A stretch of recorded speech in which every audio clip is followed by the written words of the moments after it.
Breaking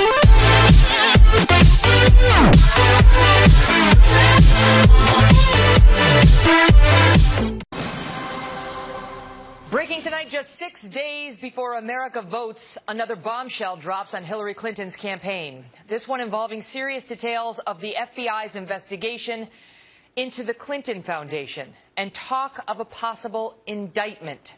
News that Mrs. Clinton's supporters fear could alter the course of this election or her presidency, should she win on November 8th. Welcome to the Kelly File, everyone. I'm Megyn Kelly. While Hillary Clinton's server scandal has dominated the headlines, Fox News now has confirmation tonight from two sources familiar with the FBI probe that a separate investigation, this one into the Clinton Foundation, not the email scandal, but the Clinton Foundation, including allegations of pay to play, has now taken a, quote, very high priority at the FBI. What's more, this investigation appears to be far more expansive than previously reported.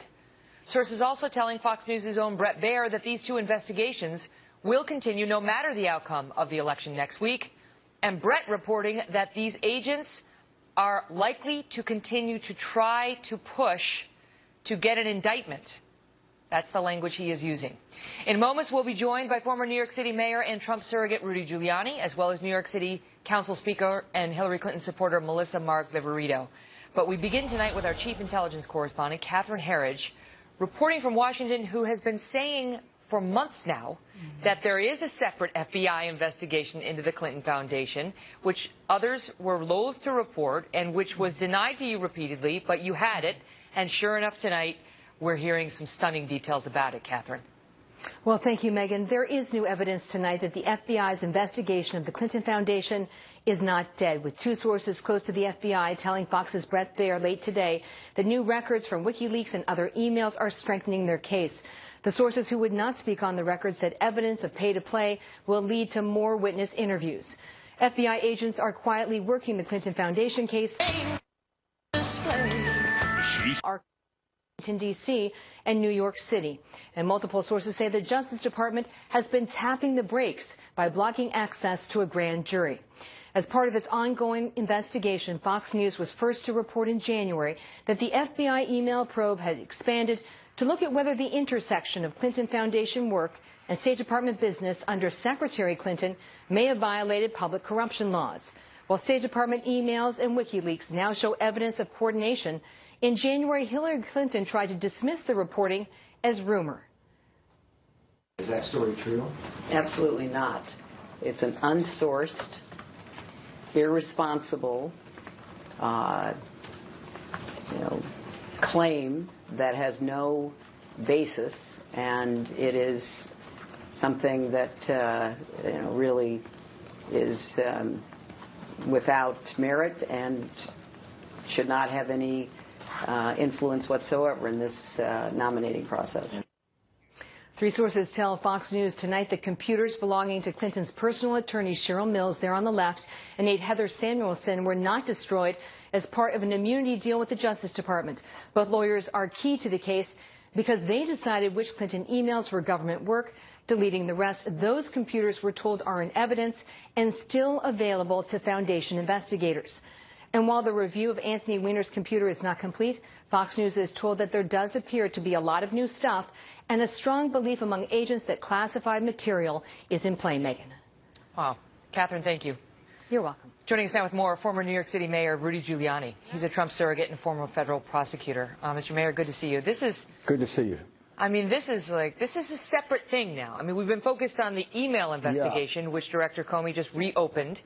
That happened last Friday. This is something different, where you've got two sources familiar with the FBI investigation into the Clinton Foundation talking about pushing for an indictment in the absence of obstruction, they say. Well, this was the one that I always thought was clearer. I mean, as a former Associate Attorney General and U.S. Attorney, I could make this case in about 2 months. I mean, well, I'll give you one example, a nice clear one, UBS, right?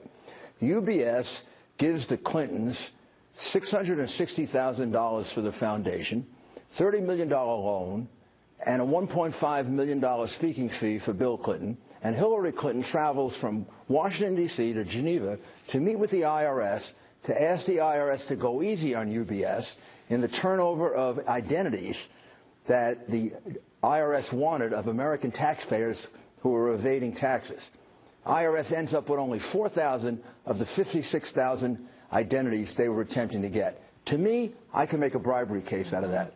She didn't go travel to Geneva without. Now, if there's an email that connects the two, then you just don't have a bribery case. You have a bribery case that you can't even defend. I mean, you are a former federal prosecutor. You've been around this block. How does it work? I mean, how is it that just now we're a couple days out from the election? This would have been good to know a few weeks ago on the record. Because my former assistant, Jim Comey, made the wrong decision in July. But that was on a separate track. I mean, he's taken his beating on that. But what about this one? Why wasn't this disclosed? You have outraged FBI agents that talk to me. They are outraged at the injustice. They're outraged at being turned down by the Justice Department to open a grand jury. They are convinced that Loretta Lynch has corrupted the Justice Department. You've got people in the Justice Department in charge of this investigation who were defense lawyers for Clinton people. I mean, this is about as outrageous a corruption of the Justice Department as I've ever seen. So let me just ask you, Mr. Mayor, so you think this is, because we've been reporting on dissension inside the FBI, alleged. Oh, it's real. And you think this is FBI agents or someone affiliated with them just getting this out there because they're saying people need to know. They need to know what Comey disclosed last week, and they need to know this too. These are men and women who swear to uphold the law. They're not a bunch of slimy Washington politicians like the Obama administration and the people Clinton would bring in.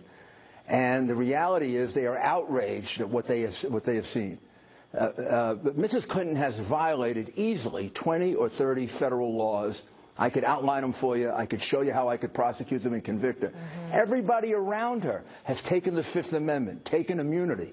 Who's she going to bring in the White House with? Those immunity deals may not be worth the paper they're printed on now, according to this report. Because if they lied to get them, then they don't stand. But let me ask you, let me ask you, what sense does it make if you've got Director Comey, who's willing to take the risk he took last Friday, to come out there and say, I'm reopening the email thing. I found some stuff. It's not good. I'm going to look into it. Going to get a warrant, but I just want you to know I found it. We're going to do an investigation. How would that same guy not disclose something this big happening on another track? I can't speak for Jim. I knew Jim when he was a young assistant U.S. attorney of mine. I don't know what happened to him. I know that way back in July when I read that memo, that's a prosecutorial memo. It's just the opposite of what he said. Every reasonable prosecutor would have prosecuted that case in a second. I won convictions on half the evidence that the FBI had gotten in July. And he has an FBI, Jim has an FBI, that's in revolt right now. And I think that's one of the reasons why he came out and did what he did, to try to control his agents, who, after all, are true law enforcement people. And what they see is about the slimiest stuff that we've seen in Washington since probably Teapot Dome. This is worse than Watergate. They have corrupted the State Department, pay for play, and they've corrupted the Justice Department. You can't go much further than that, Megyn. Mr. Mayor, good to see you. Thank you. Joining me now with more, New York City Council Speaker and Hillary Clinton supporter, Melissa Mark Viverito. Good to see you tonight. So can we just start with that, because there are conflicting reports about whether the FBI is in fact divided and there's low morale, as some claim, and whether that case that Comey declined to prosecute in July was in fact prosecutable. Look, I think that it's fascinating that we're seeing all of this emerge 6 days out, 2 weeks out of an important election. And we have a candidate in Donald Trump who is on the precipice, on the abyss of really a stunning failure. And so I believe that when you have a Hillary Clinton, when you have a Clinton Foundation that has been in the public eye for many, many years, and not decades, that has disclosed every private donation, that has 40 years of tax records made available for for transparency for everyone to see, versus a candidate who hides behind not releasing his tax forms, or who's charitable, quote-unquote foundation is a scam. Well, they may And also be getting investigated. They may also be. But let me just speak to you about that. It's interesting to see that this is coming out now. We have a candidate. Well, we know why. Yes. We know why Friday's news came out when it did. I mean, Director Comey's office has spoken to that. They say they just got Anthony Weiner's computer. I mean, it all roots point back to Weiner. Before having a search warrant, before there being any sort of verification, whether or not.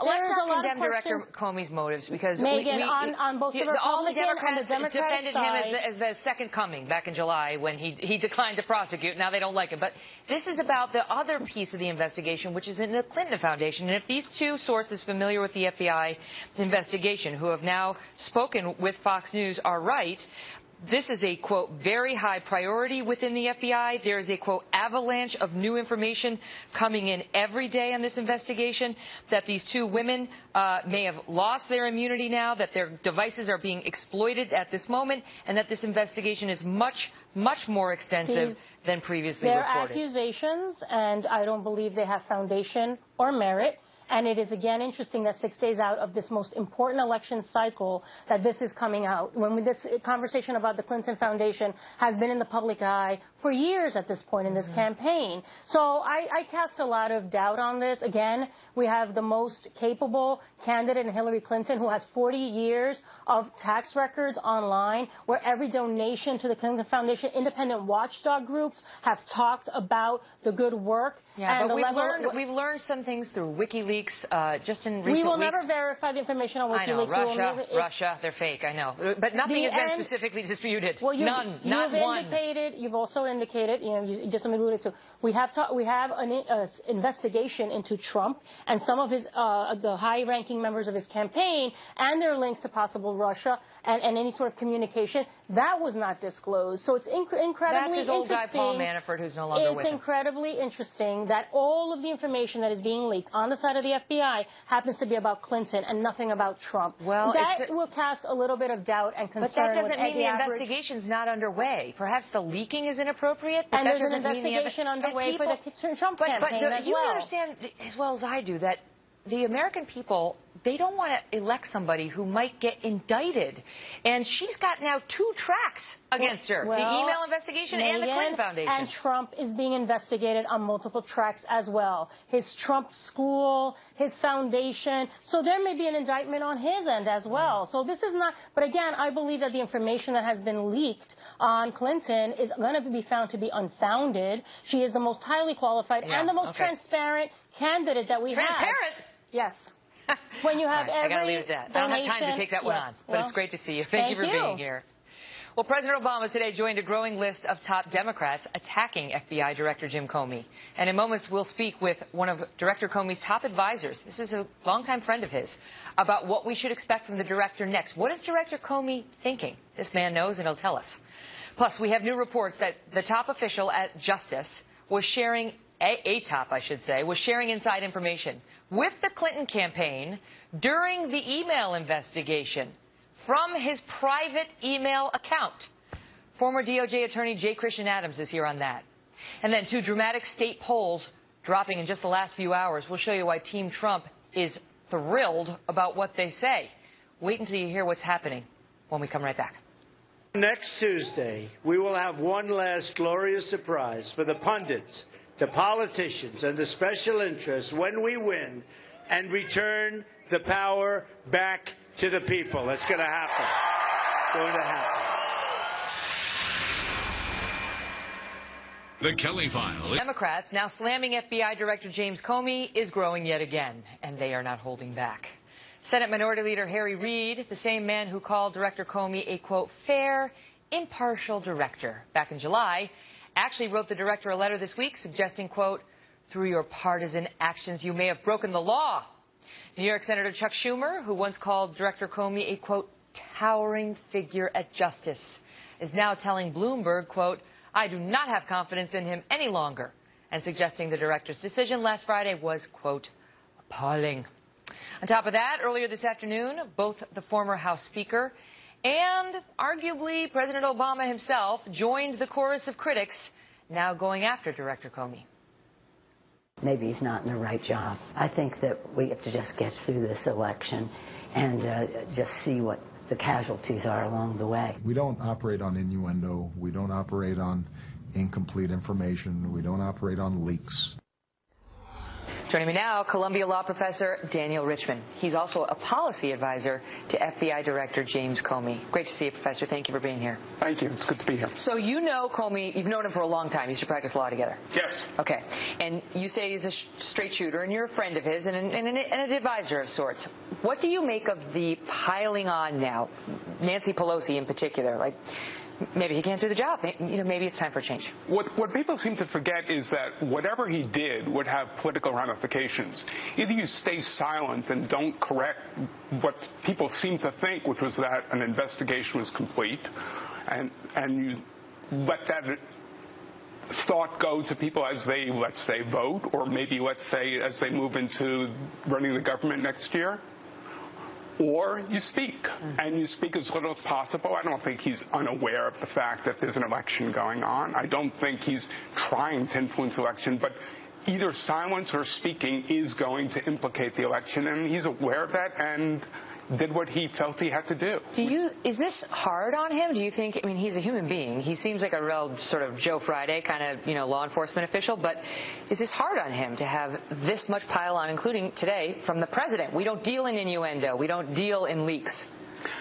I think Jim is used to being piled on. That comes with the territory. I don't read what the president said as part of the piling on, frankly. I think what the president said is people thought the investigation was complete. It turns out the president was wrong on that. There is an investigation that was said to have been complete but is going on, and that's all that the director said a few days ago. A lot of people believe this is not Comey, he's not in charge, that Loretta Lynch is controlling him like a puppet, and she's the puppeteer, and she's not going to pursue anything on Hillary come hell or high waters, and Comey basically has to do what she says. Is that true? I've actually never heard that particular allegation. Trust me. It's an odd story to be spinning, to think that he is the puppet of somebody who, in all likelihood, will probably not be there shortly. And he will be, presumably. He will be. It's a 10-year term for a reason. Part of what we want in an FBI director is come what may and come what brickbats are thrown his way. Put your head down and make nonpartisan decisions, even as you recognize that people are going to spin them one way or another. That's what he did, and I think he's right. Well, what about, people think it wasn't adequate in part because new stuff turned up on Huma's home computer. Everybody said, wait, how could that not have been picked up in the first swoop by the FBI? I only know from what I read in the press report, but I gather from them that she didn't even know that this was being swooped up. One of the sad things about many of us is we back up the computers. We don't really focus on it, at least from what I gather in the reports. She was backing it up. Last question. If the evidence justifies an indictment, if he finds evidence of intent, which he wasn't satisfied was there back in July, do you believe this man would be prepared to recommend charges be brought against Hillary Clinton? Of course. If the facts change, the position changes. I don't think it takes very much work on the part of someone like Jim to do that. It's great to see you, Professor. Thanks for being here. Pleasure. And just hours ago, the Justice Department defending itself over another growing controversy. The latest WikiLeaks dump reveals that top DOJ officials reached out to the Clinton campaign during the email investigation in an effort to help her, one guy in particular. Chief National Correspondent Ed Henry has the details. Ed? Megyn, this new email is raising conflict of interest questions tonight because it shows Peter Kadzik gave Hillary Clinton's campaign chairman at least a little heads up about some of the details of Clinton's email probe. Kadzik is a college buddy of John Podesta and represented him during the Monica Lewinsky drama. Now Kadzik is a top official at the Justice Department. He runs congressional affairs and wrote in 2015 that the Clinton camp should be on the lookout for, quote, an oversight hearing today where the head of our civil division at Justice will testify, likely to get questions on State Department email. Another filing in the FOIA case went in last night or will go in this AM. That indicates it will be a while, 2016, before the State Department posts the emails. Podesta shared this with other campaign officials along with a note. Additional chances for mischief, presumably by Republicans. The Justice Department is downplaying all of this since Kadzik's email focused on a public hearing on the Hill and a public filing. And to be fair to Podesta, there have been some Republicans suggesting Kadzik really is not running the show in terms of the Abedin probe. though that did not stop Donald Trump today from declaring it proves his point about draining the swamp. One of the top Department of Justice officials involved in the email investigation, Assistant Attorney General Peter Kazik, is a close associate of John Podesta. These are the people that want to run our country, folks. However, Kazik is only involved in the Huma Abedin probe because he was updating lawmakers as the head of congressional affairs. He is by no means calling the shots on the actual investigation. Although if his contact with Podesta was so harmless in 2015, why didn't he put it on his Justice Department email, which would have become a public record? He instead communicated by Gmail, and now WikiLeaks made it public anyway. Megyn? Ed, thank you. Joining me now, J. Christian Adams, a former DOJ attorney who received the department's award for outstanding service. Great to see you, Chris. So so he took a little trip outside of his lane because he has nothing to do with the division that was investigating her, but really wanted them to know what was happening in the investigation. Do I have it right? Yeah, he's basically the congressional message boy.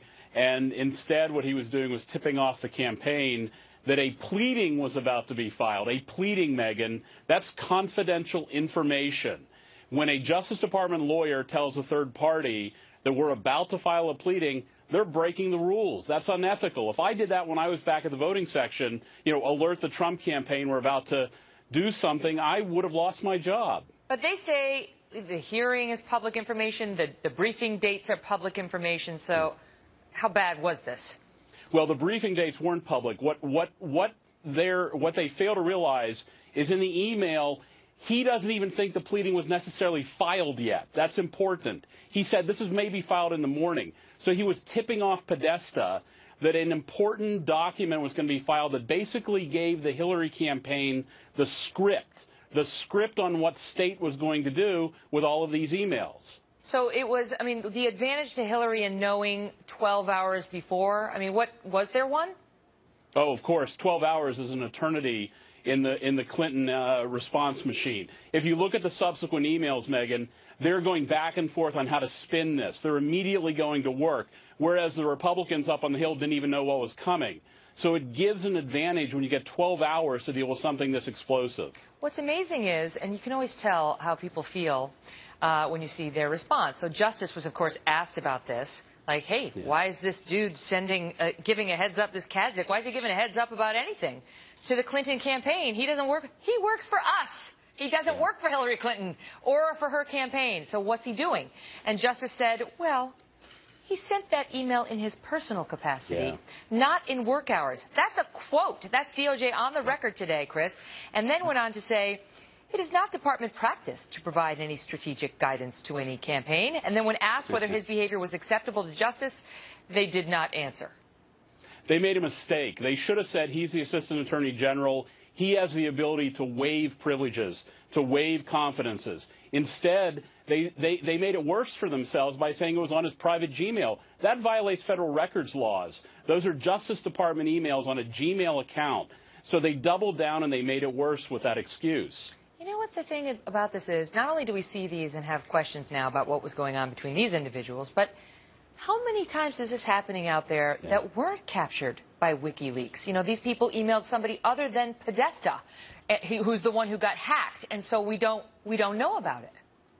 Well, we do know actually about a second instance in the WikiLeaks dump today of another Clinton campaign worker getting this tip-off, and it was from the day before that there was going to be an important pleading filed in the email case in front of the federal court.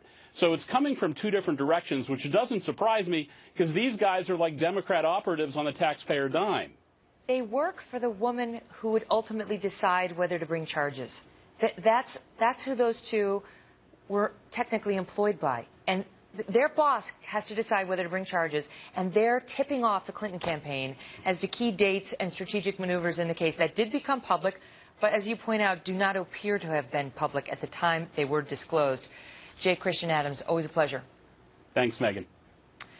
Well, breaking news tonight on two big poll swings in two critical states. Have you taken a look at the latest polls in Virginia and Colorado? Yes, Virginia. Steyerwalt and Perino will tell us what this means with just 6 days to go. Next.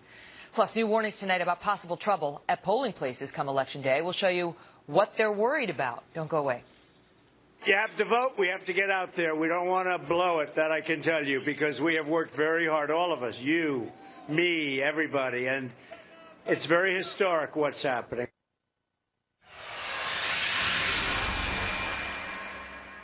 Every 15 minutes, Fox News headlines 24/7, channel 115. Breaking tonight with 6 days to go, we just got some big polling news from 2 of Hillary Clinton's so-called firewall states. We'll have that for you in a moment. But first, we go to the campaign trail, where Mrs. Clinton is making a big push in Arizona. The polling average in the Grand Canyon state shows Trump up by 3 points there. Mr. Trump is campaigning in Florida, meantime, where he held a rally earlier in Pensacola. The Florida polls show Trump with a lead of less than 1 point, pointing to a barn burner of a race next Tuesday. Chief political correspondent Carl Cameron is reporting tonight from Orlando. Carl? Hi, Megyn. When you look at all these polls, it shows that Trump definitely has some momentum and that Hillary Clinton is either stalled or maybe even losing ground. But it's really important also to look at the trend lines as well as the averages, which suggests that, well, Clinton still is in pretty good shape, and Donald Trump still has a little bit more surging and a little bit more momentum necessary. There's also a question that comes up about whether or not he has spent enough money and his organization is prepared for this. For the last 10 months, there's been a steady worry among the Republicans that his organization wasn't being built out the way it's necessary to compete in the general election. Because of the surge that he's had, he might be able to make up what, frankly, was a demonstrable deficit in terms of the number of paid staffers, the number of volunteers, the number of headquarters, the number of ads run, and the number of dollars spent. Trump said today that he's going to spend $25 million in the next 6 days on 13 specific battleground states, which include places like Michigan and Pennsylvania, where he's been losing in the polls, in Virginia, where he's been behind, in some cases, close to double digits. Those are now back on Trump's table, and the polls have narrowed in those states significantly. But ground game really matters. It isn't sexy. Trump has been definitely cashing in on the WikiLeaks. Today he was going after the, quote, collusion between the State Department, the Justice Department, and the Clinton campaign. But he also knows that he has to be a little bit more human.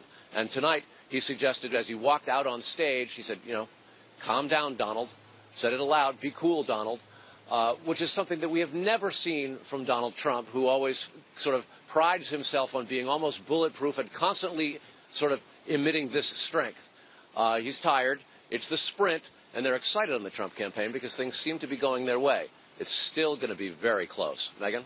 Wow. Carl, thank you. Well, our friends over at RealClearPolitics.com have a very clear way of looking at this race. What do you get when you force a toss-up state toward the candidate winning in the polls? Today's state-by-state polling shows Mrs. Clinton winning the White House by a slim 8 electoral votes. What's turning heads tonight, though, is the fact that the numbers 2 weeks ago suggest she would have won by 128. So she would have had a lot more to spare. Joining me now, co-hosts of I'll Tell You What, Perino and Steyerwalt, right here on Fox News on Sundays at 5. That's Chris Steyerwalt and Dana Perino. Dana's the author of Let Me Tell You About Jasper, too, How My Best Friends Became America's Dog. Okay, this is amazing, right? Virginia appears back in play. Virginia, where she was ahead 12 points in early October, he now leads, right? Is that, I'm just looking at my information, just coming in. Here it is right there. Just read what's on the board. Look, he now leads. He's got 3 points over her in Virginia. Steyerwalt, let me start with you. The reporting out of Major Garrett tonight is saying they're stunned at Trump Tower at their own internal poll showing Virginia's back in play. Trump and Mike Pence making plans to get down there. Do you believe it? Well, if you ain't saying good stuff about your own internal polls, you're doing it wrong. But that's not internal. No. He's saying their internal confirmed this Hampton University poll. I would say this. The Colorado poll is very interesting to me because I don't think Colorado has been polled nearly enough in this cycle. Virginia has been carpet bombed with polling in this cycle. This is one poll out of this is 1 out of 5 that have been taken over the basically commensurate period of time. This is the only one that shows Trump with the lead, and the rest of them show Clinton leads 5 to 10 points ahead of this. Is this an indicator of something that's happening for Trump? Are they catching something that other people aren't? I don't know, because as you get down to the bottom of the barrel here, and as you get down to the end, you are looking for any sort of ping pong ball that goes pinging and ponging around this place. We're within hours of the election, and potentially Dana seeing I know, I don't like to do math. 12 plus 3 is 15. A 15-point swing in a state as critical as Virginia with 13 electoral votes. I mean, if that's real, that's huge. Yeah, absolutely, and there's reason for the Trump people to be excited. I think that obviously the news, as you've been reporting today, like I worked at Justice Department for a year, then I worked at the White House for about 6. I've never seen anything like that in terms of the deluge of terrible news for somebody, and in this case, it's the presidential candidate for the Democratic Party. I think that's huge. So the news cycle is certainly favoring Donald Trump. The question, I think, is what Carl Cameron asked, which is, can they get enough of a ground game there to make sure their voters who are so enthusiastic get to the polls in a larger number than hers? That's where the math comes in, certainly. I remember months and months ago, Donald Trump said that the organization is overrated. And I asked Look at my rallies. Yeah, and I asked David Plouffe about that. I said, does he have a point there? And he says, well, maybe, but I wouldn't want to take a chance. Starwell, you're focused on the Colorado poll. Why do you think that's the interesting one? They're tied now, according to the latest poll. She was up 4. Because I think Virginia's fried like a peanut, but Colorado has been under-polled. People have taken for granted that this is a Democratic state now. There have been Trump leads in polls earlier here. Colorado is in play. And remember, Trump needs to flip a big blue state. Now, Colorado is not quite big enough, but you put that together with Nevada, you put that together with Iowa, you put that together with Ohio, which are all states where Trump has polled consistently well, and you start to see an alternate pathway for Donald Trump. This Colorado poll, maybe the sample's a little whiter than it ought to be, maybe. Whiter or whiter? Whiter, like me. Maybe too many people of pallor in the sample. But either way, I think the race in Colorado is a heck of a lot closer than people have assumed. How important is, with just days to go, this feeling that he's got momentum and that she is in trouble, and by that I mean not only, campaign trouble, but legal trouble? It feels really big to me. And that I am not basing this on a poll. I'm just saying from my gut instinct that if you look at that, yes, she has momentum. Yes, she has some early voting on her side in some states. But to me, this is such a big deal that I can imagine a scenario where he definitely wins the popular vote. The Electoral College then maybe becomes in question. I know you don't believe He's mocking you. Off camera, mocking. Is mocking me. But so mean. On that night, someone will buy me. We've been having this debate since May, and I think you're wrong, but that's all right. Can you have it here since nobody watches that Sunday night show? Oh my God, I'm turning into a Riley. It wasn't even on Sunday night. It was on our podcast. Why is that not possible? Why the mocking? Yeah, Chris. It is certainly possible. I would never submit that it is not possible. What I'm saying is, some of these polls are right, some of these polls are wrong. There's a picture of the nation right now that says that Hillary Clinton is ahead by a substantial margin and is going to win the election. There's another one that says that Donald Trump is surging through, and we're seeing it in a couple polls here and there. One of these two things is right. I doubt we're going to have a split decision. I'll tell you what, she's probably delighted that this election is not happening on December 8th. It's like already you hear her. She's like, vote early, vote immediately. Okay, I gotta go. Good to see you both. Bye. Thank you. Whew. Coming up, I just want to tell you that something's just hit on the Wall Street Journal, which is going to be big news tomorrow too. It follows up, but it's a little different than the Brett Baer reporting that we just got about a split between the FBI and Justice and some secret recordings. We're going to get into that in a minute. Also coming up, new warnings about possible trouble at polling places on Election Day. Former Congressman Pete Hoekstra and Richard Fowler are here to discuss. Don't go away on a busy news night. Tonight, we just got some dramatic reporting from the Wall Street Journal showing what appears to be a serious split between some investigators at the FBI and some of the more senior officials there, along with the Justice Department on the other side. According to the Journal, owned by the same parent company as Fox News, agents at the Bureau thought it had enough evidence to launch an investigation into the Clinton Foundation a year ago. But senior officials at the Department of Justice appear to have shut them down. Joining me now is Pete Hoekstra, a former congressman and national security advisor to the Trump campaign, and Richard Fowler, Fox News contributor. Great to see you. Good to be here, Megyn. So just bear with me, because this is just hitting. And the headline is, Secret Recordings Fueled FBI Feud in Clinton Probe. The reporting by Devlin Barrett and Christopher Matthews is that the FBI secretly recorded conversations of a suspect in a public corruption case. This person was talking about the alleged deals that the Clintons made. And the FBI investigator said this is worth checking out, that this goes well beyond what we saw in Clinton Cash by Peter Schweitzer. This is something worse or more. And we're pushing hard to look into this. Apparently, prosecutors at the DOJ said it's hearsay, it's weak, it doesn't warrant aggressive tactics like presenting the evidence to a grand jury, and the person secretly recorded was not inside the Clinton Foundation. And thus a disagreement unfolded between some FBI investigators, and according to this, Justice was on the other side of the disagreement, and some FBI senior officials were on the other side of the disagreement.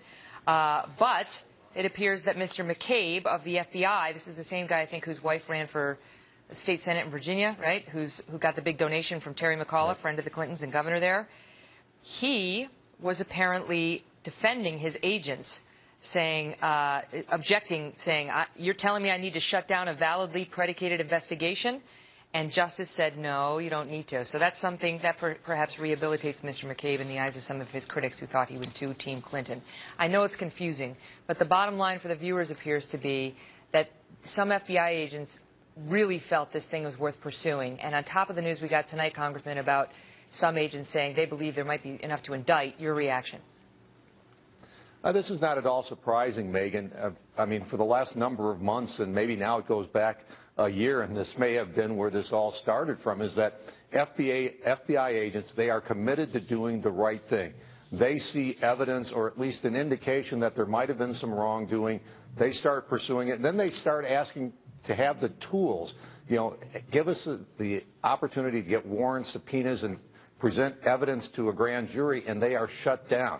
They want to get to the bottom of these things, whether it's the Clinton Foundation, whether it's the emails. It appears to be a pattern of protecting the Clintons, and this just infuriated and started creating this great dissension within the FBI because they are believing they are not entitled or unable to do their job. And everything that seems to have come out over the last number of months seems to confirm that. I've never seen so many leaks out of the FBI or Justice.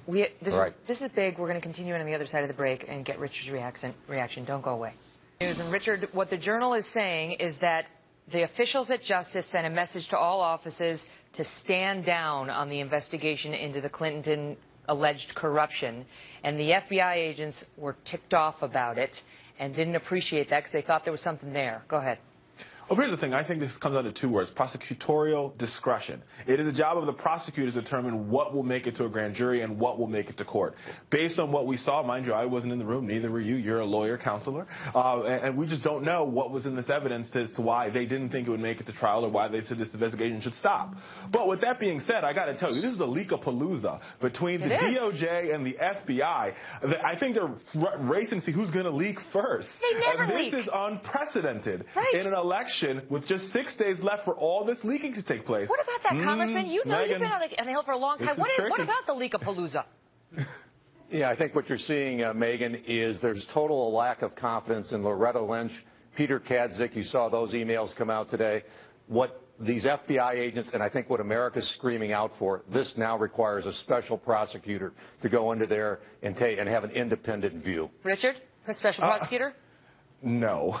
We just need the leaking to stop and for the American people to have a chance to see what all this leaking is about so they can actually go vote in 6 days. Before I let you go, what do you think, Richard? Virginia now, Trump up 3. I'm from Virginia. I was a Virginia delegate to the convention 4 years ago. I agree with Chris Stirewalt. Virginia is fried as a peanut for Hillary Clinton. There's no chance that Trump will win there. But this election's getting close. Megyn, on election night, I will be with you, and it's going to come down to Latino voters in places like Broward County, and Miami-Dade County, Florida, and Colorado. Can't you just boil the peanut so it's not as bad for you? I think we're really disparaging that nut unfairly. Great to see you both. We'll be right back. Good to see you, Megyn. Great, thanks. Guy in the Kelly File who gave a killer graduation speech, the theme of which was, "You are not special." He was trying to convince today's millennials that being extraordinary was something they would have to prove to the world, not a given that the world would afford them. I loved it because it mirrored the philosophy my own parents raised us with. And in my new book, Settle for More, here it is. Yes, thank you, thank you. You will see, thank you. That's Sean Hannity. He feels it too. You'll see that I wasn't raised to believe that I was anything special at all. And that, as it turned out, was a great gift to me. See, I knew growing up that, what I was and what I wasn't good at, because nobody ever lied to me about my talents or the lack thereof. I wrote this book in part because I want people to see that coddling their kids into thinking they're amazing at everything is really quite damaging, not to mention dishonest and bad for the kid and the country. Anyway, I did eventually manage to find something I was pretty decent at. I'm doing it right now. You know what I'm saying? And yeah, I know. And I have written all about that journey in my new memoir, Settle for More. It's a very personal book. It's revealing. It's been under an embargo. Basically, they would have to hurt you if you found it. The publisher is like, they had it like this. I first got it yesterday. No one has it, but you can have it delivered on November 15th if you order it now. Amazon.com, BarnesandNoble.com, Settle for More. Check it out. Here's Sean.